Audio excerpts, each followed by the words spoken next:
जो mental math class 7 chapter number 12 algebraic expression का next part कर लेते हैं। मैं हूं हरी सर और आप देख रहे हैं मेरा यूट्यूब चैनल चलो कदम बढ़ाए। जो बच्चे हिंदी मीडियम में पढ़ते हैं उनके लिए अलग से चैनल है जिसका नाम है मैथ्स विद हरी सर। तो बच्चों यहाँ पर हम पहुँचे हैं अगले पार्ट पर। आइए क्या लिखा है देख लेते हैं। तो क्वेश्चन नंबर 31 हम करने वाले हैं। जैसा कि आप अपनी स्क्रीन पर देख पा रहे हैं, ये देखिए मैं आपको दिखाता हूँ क्वेश्चन नंबर 31। तो यहाँ पर बच्चों आइए करना शुरू करते हैं। देखो क्या कहता है question, if p equal -2, p की वैल्यू गिवन है, then find the value of, यहाँ पर एक्सप्रेशन लिखी हुई है तो इस एक्सप्रेशन की वैल्यू हमें फाइंड आउट करनी है। तो आपको करना क्या होगा, तो जहाँ पर p लिखा है वहाँ पर p की वैल्यू को पुट कर दीजिए इस तरीके से, ठीक है। +4 यहाँ पर p लिखा है, फिर p की जगह p की वैल्यू को पुट कर देते हैं और स्क्वायर और प्लस यहाँ पर इस तरीके से। आइए देखो, पहले पावर वाले जो जिस बेस की पावर होती है उसको सोल्व करना है। तो 2 को 3 टाइम्स मल्टीप्लाई करना है तो आ जाएगा बच्चों 8, लेकिन 8 जो आएगा वो आएगा माइनस का, ठीक है। और दोनों को क्या कर देना, मल्टीप्लाई कर देना, क्योंकि ब्रैकेट और इसके बीच में कोई साइन नहीं तो मल्टीप्लाई ही होती है। अब यहाँ पर प्लस का साइन तो 4 लिखेंगे, मल्टीप्लाई का साइन, और -2 को जब 2 टाइम्स मल्टीप्लाई करेंगे तो 4 आएगा और प्लस का आएगा, ठीक है ना। देखो माइनस का बेस हो तो पावर को देखना है आपको। पावर अगर इवन नंबर में है तो आंसर प्लस में आएगा, और अगर ओड नंबर में है तो आंसर माइनस में आता है। और यहाँ पर माइनस प्लस माइनस इस तरीके से। आइए इस तरफ कर लेते हैं। तो देखो माइनस से माइनस को मल्टीप्लाई करेंगे, 8 2 जा 16 हो गया, और यहाँ पर 4 4 जा ये भी 16 हो गया, और यहाँ पर बच्चों -2 तो 16 और 16 होता है बच्चों 32 और -2, यानी कि आपका आंसर जो आएगा वो 30 आएगा, ठीक है। नेक्स्ट क्वेश्चन क्या कहता है, आइए इसको देख लेते हैं। यहाँ पर ये देखो नेक्स्ट क्वेश्चन, इसको थोड़ा सा मैं जूम आउट कर लेता हूं बच्चों, ये ठीक है। अब the length of 3 side of triangle in centimetre are 6a - 3, 5a + 2 and 6a + 5। Find the perimeter of the triangle if a = 2। यहाँ पर a की वैल्यू क्या है, 2 है। और बच्चों हम सभी जानते हैं कि जो पेरीमीटर होता है सभी साइड का सम होता है। तो यहाँ पर मैं लिख लेता हूँ पेरीमीटर ऑफ ट्रायंगल्स। तो सभी साइड को क्या कर देना, ऐड कर देना है। 6a - 3 + 5a + 2 और प्लस 6a + 5, ठीक है, ये हमने कर दिया। अब बच्चों आप चाहे तो इसको पहले सोल्व कर सकते हैं या फिर पहले ही a की वैल्यू को पुट भी कर सकते हैं। आइए हम पुट कर लेते हैं a की वैल्यू को, जहाँ पर a लिखा है वहाँ पर a की वैल्यू को पुट कर लेते हैं। तो 6 × 2 - 3 + 5 × 2 + 2 और प्लस 6 × 2 + 5। ये देखो अब आपको करना क्या है, पहले मल्टीप्लाई को सोल्व करना है बच्चों। 6 2 जा 12 - 3 + 5 2 जा 10 + 2 और यहाँ पर 6 2 जा 12 + 5 इस तरीके से। तो अब यहाँ पर देखो प्लस का नंबर हमारे पास ये आ गए, माइनस का सिर्फ 3 है इसमें, तो बाकी को हम ऐड कर लेते हैं। यहाँ पर देखो 12 और 12 24 हो गया, और 12 36 और 5 41 हो गया। तो 41 - 3 इक्वल हो जाता है बच्चों 38, ठीक है। This is the answer. ये पेरीमीटर आ गया बच्चों आपका, और इसके आगे आप सेंटीमीटर लिख दीजिए यहाँ पर। ये क्यों, क्योंकि यहाँ पर जो साइड है वो इन सेंटीमीटर में गिवन है, तो 38 सेंटीमीटर आपका पेरीमीटर आ गया। नेक्स्ट क्वेश्चन ये देखिए, क्वेश्चन नंबर 33 क्या कहता है, आइए इसको भी रीड कर लेते हैं। Find the area of the triangle if x = 2, ठीक है। तो यहाँ पर x की वैल्यू क्या है, 2 है, तो हमें क्या करना है, एरिया फाइंड आउट करना है। तो रेक्टेंगल है तो हम जानते हैं we know that the area of rectangle is equal length into breadth, ठीक है बच्चों, दिस इज द फॉर्मूला। तो लेंथ इंटू ब्रेथ यहाँ पर, अब लेंथ है हमारी बच्चों 7x + 2 और ब्रेथ है 9x - 2, तो इनको मल्टीप्लाई करेंगे तो आपका एरिया आ जाएगा। लेकिन मैं चाहूँगा कि आप पहले ही x की वैल्यू को पुट कर ले ताकि आपके लिए थोड़ा इजी हो जाए। तो जहाँ पर x लिखा वहाँ पर हम x की वैल्यू को पुट कर लेते हैं, ये देखिए, और 9 × 2 - 2 इस तरीके से। आइए, तो 7 × 2 = 14, ठीक है, 14 और 2 16, तो ये हो गया मल्टीप्लाई का साइन। 9 × 2 = 18, 18 में हमें 2 माइनस कर देना है तो आ जाएगा 16, ठीक है। और 16 को 16 से मल्टीप्लाई करते हैं तो 256 आता है। आए मल्टीप्लाई करके देख लेते हैं, कभी थोड़ा सा कन्फ्यूजन आ जाए।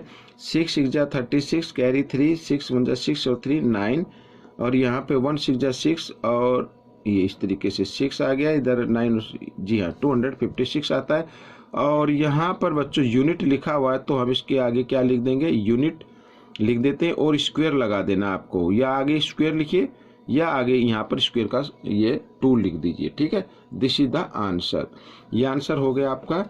आप क्वेश्चन नंबर 34 कर लेते हैं। तो क्वेश्चन नंबर 34 में base of the triangle is 6 centimetre and it's height is 5y centimetre, find the area. तो बच्चों एरिया ऑफ ट्रायंगल, तो बच्चों आपको फॉर्मूला तो याद होगा, बेस और हाइट गिवन है, ठीक है। तो फॉर्मूले तो लर्न होने चाहिए तभी आप कर पाएंगे। तो 1/2 और क्या होता है, बेस इंटू हाइट होता है, ठीक है, ये फॉर्मूला होता है। तो बच्चों 1/2 और बेस है बच्चों यहाँ पर 6x और हाइट है बच्चों 5y, इस तरीके से। तो मल्टीप्लाई में हम इसको डिवाइड कर देते हैं, 2 × 1 = 2, 2 × 3 = 6 और 5 × 3 हो गया 15xy। और यहाँ पर बच्चों सेंटीमीटर है तो सेंटीमीटर स्क्वायर मैंने लगा दिया है। दिस इज द आंसर और this is the area of this triangle. तो बच्चों नेक्स्ट क्वेश्चन कर लेते हैं, ये देखिए। तो नेक्स्ट क्वेश्चन में find the perimeter of a regular pentagon whose side is 3a centimetre. तो बच्चों यहाँ पर रेगुलर पेंटागन है तो हमें फाइंड आउट करना है क्या, पेरीमीटर। तो बच्चों पेरीमीटर फाइंड आउट करने का, देखो रेगुलर पेंटागन है तो आप क्या करें, साइड कितनी होती है, 1 2 3 4 5 होती है, तो इसको 5 से मल्टीप्लाई कर दे, this is the perimeter. 5 × 3 = 15a, ये आ गया बच्चों पेरीमीटर। और सेंटीमीटर है तो आप इसको भी सेंटीमीटर ही लिखेंगे, 15a centimetre, this is the answer. आइए क्वेश्चन नंबर नेक्स्ट कर लेते हैं। तो बच्चों यहाँ पर क्वेश्चन नंबर 36 देखिए, बिल्कुल इजी क्वेश्चन है, कोई दिक्कत नहीं है। Find the squares area whose side is 3a। तो हमें फाइंड आउट करना है एरिया ऑफ स्क्वायर।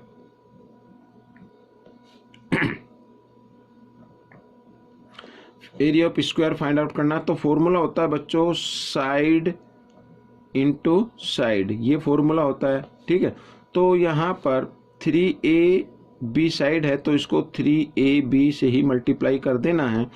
तो 3 × 3 = 9, a को a से मल्टीप्लाई करते तो मल्टीप्लाई में पावर ऐड हो जाती है, आपको मालूम होना चाहिए। तो b को b से मल्टीप्लाई किया, b²।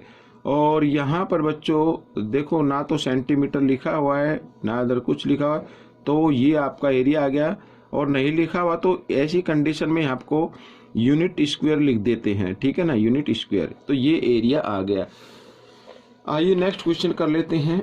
बहुत से बच्चों की शिकायत रहती है कि सर वीडियो नहीं मिल रही है, वो मेरे डिस्क्रिप्शन बॉक्स में जाए और वहाँ से अन्य वीडियो के लिंक ले सकते हैं। साथ ही आई बटन पर भी क्लिक करके आप अन्य वीडियो के लिंक ले सकते हैं। तो देखो क्या कहता है, in the given figure rectangle length is 7x centimetre and it's breath is 3y centimetre, find its perimeter. तो पेरीमीटर फाइंड आउट करना है बच्चों, शॉर्ट में मैं लिख रहा हूँ पेरीमीटर। तो पेरीमीटर का फॉर्मूला होता है 2l + b, ठीक है, ये होता है। तो यहाँ पर 2 और l है आपकी 7x, ठीक है, और प्लस b है आपकी 3y। तो बच्चों अब वैसे तो ये क्या है, ये आपका पेरीमीटर आएगा, और आप चाहते हैं कि 2 से भी मल्टीप्लाई कर लें तो 2 से कर लीजिए, 2 × 7 = 14x, और यहाँ पर प्लस 2 × 3 = क्या आएगा 6y। अब इनको ऐड नहीं कर सकते हैं क्योंकि ये y है ये x है, ठीक है। तो इसे हम यूं लिखेंगे और इसके आगे सेंटीमीटर आपको लिख देना है, दिस इज द आंसर। आइए क्वेश्चन नंबर नेक्स्ट कर लेते हैं। तो नेक्स्ट क्वेश्चन में भी बच्चों हमें करना है find the perimeter of square whose side is 9AB। ठीक है, तो यहाँ पर है हमारे को जो दिया हुआ है वो स्क्वायर गिवन है, तो पेरीमीटर ऑफ ए स्क्वायर। तो यहाँ पर बच्चों हमें जो पेरीमीटर करना है फाइंड, उसका फॉर्मूला होता है 4 इंटू साइड। तो 4 into side means 4 into side है आपकी 9AB। ठीक है, तो 4 9 जा होता है 36AB, और यहाँ पर सेंटीमीटर में गिवन है तो इसको सेंटीमीटर लिख देना है। This is the answer. तो बच्चों पेरीमीटर जो होता है सभी साइड का सम होता है। अब क्वेश्चन नंबर हम 39 पर पहुंच चुके हैं। तो क्वेश्चन नंबर 39 देख लेते हैं क्या लिखा है। क्या कहता है question, find the perimeter of circle whose radius is 3x centimetre. तो यहाँ पर पेरीमीटर ऑफ सर्कल निकालना है, तो लिख लेता हूँ मैं बच्चों। पेरीमीटर या सर्कमफ्रेंस एक ही चीज़ होती है, पेरीमीटर ऑफ सर्कल। तो ये मैंने लिख लिया। तो फॉर्मूला होता है बच्चों 2πr। ठीक है, ये फॉर्मूला होता है, आपको याद रख लेना है सर्कल का पेरीमीटर निकालने का। या फिर होता है एक पाई डी, डी मीन्स डायमीटर होता है। यहाँ पर रेडियस है तो रेडियस से ही फाइंड आउट करेंगे। तो 2 और पाई की वैल्यू को आपको लेना है बच्चों 22/7 लेना है, और आर है इसमें मीन्स रेडियस 3x। तो इस तरीके से ये आपका आ जाएगा क्या, पेरीमीटर आ जाएगा। इसको चाहे तो मल्टीप्लाई कर सकते हैं। देखो 22 2 जा होता 44, 44 को 3 से मल्टीप्लाई कर लीजिए। इधर मैं करके दिखाता हूँ। 3 4 जा 12, 3 4 जा 12 और 1 13, तो 132x सेंटीमीटर बाई 7 आ जाएगा ये। ठीक है, 132x बाई 7 सेंटीमीटर। या तो ये पेरीमीटर होगा, या फिर आप क्या करें, पाई की जगह पाई ही लिखा रहने दे। जैसे मैं बताता हूँ 2πr, r है 3x। ठीक है, तो 3 2 जा 6, 6x पाई, ये आपका आंसर आ जाएगा। या तो ये या ये दोनों ही ठीक है बच्चों। ठीक है, यहाँ पर हमने पाई की वैल्यू को नहीं लिखा है। आइए नेक्स्ट क्वेश्चन कर लेते हैं, और इस पार्ट का लास्ट क्वेश्चन भी है। देखो क्या कहता है, perimeter of A square is 28x centimetre, find its area. अब यहाँ पर पेरीमीटर है बच्चों स्क्वायर का। देखो मैं लिख लेता हूँ, perimeter of square. Perimeter of square बच्चों यहाँ पर गिवन है 28x सेंटीमीटर। ठीक है, लेकिन फॉर्मूला क्या होता है मैं बताता हूँ। फॉर्मूला होता है बच्चों 4 इंटू साइड। ठीक है, ये होता है, और पेरीमीटर यहाँ पर गिवन है 28x, तो दोनों इक्वल हो गए ना भाई। ये भी तो पेरीमीटर का फॉर्मूला हुआ, ये पेरीमीटर गिवन है, तो हमें सबसे पहले साइड निकालनी होगी। क्यों? क्योंकि हमें एरिया निकालना है। तो एरिया निकालने के लिए साइड का हमें मालूम होना चाहिए। तो आइए साइड निकाल लेते हैं। तो 4 इधर मल्टीप्लाई में, इधर आकर ये डिवाइड में आ गया। 4 7 जा 28, तो बच्चों साइड आ गई 7x। ठीक है, अब आप एरिया निकाल सकते हैं आसानी से। तो मैं लिख लेता हूं एरिया ऑफ स्क्वायर। तो एरिया ऑफ स्क्वायर होता है बच्चों साइड इंटू साइड। ठीक है, यहाँ पर 7 7 जा होता है 49, और x को x से मल्टीप्लाई किया, x स्क्वायर हो गया। तो बच्चों एरिया यहाँ पर सेंटीमीटर है, तो साथ ही सेंटीमीटर स्क्वायर आपको लगाना पड़ेगा। ये स्क्वायर से मत जाइए, ये स्क्वायर यहाँ पर x को x से मल्टीप्लाई करने पे आया, आपको अलग से लगाना है क्योंकि आपने एरिया निकाला है। ठीक है बच्चों, तो ये पार्ट कंप्लीट हो गया है। आपको ये पार्ट कैसा लगा मुझे ज़रूर बताएं। इसमें से सीखकर दूसरे बच्चों को जरूर सिखाएं, और आप किसी भी मेंटल मैथ क्विज में पार्टिसिपेट कीजिए और विनर बनिए। Thanks for watching this video.